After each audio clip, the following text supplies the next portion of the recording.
এই দোয়াটা শিখে নেন, ইনশাআল্লাহ আপনার জীবনের সমস্ত সংকট কেটে যাবে।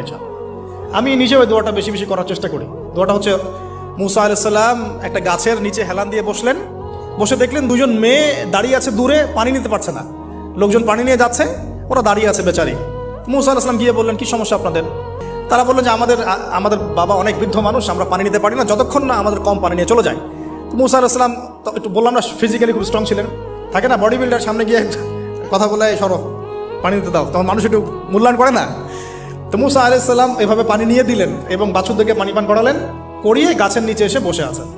বসে বসে তিনি দোয়া করছেন, এই যে দোয়াটা তিনি দোয়া করছেন, রব্বি, একটা নেক কাজ করলেন, নেক কাজ করলেন না, মানুষের উপকার করলেন, নেক কাজ করে এসে গাছের নিচে বসে দোয়া করছেন, আল্লাহ এখানে তো আমার খাবার পানি বাসস্থান কিছুই নাই, আমি কি করব?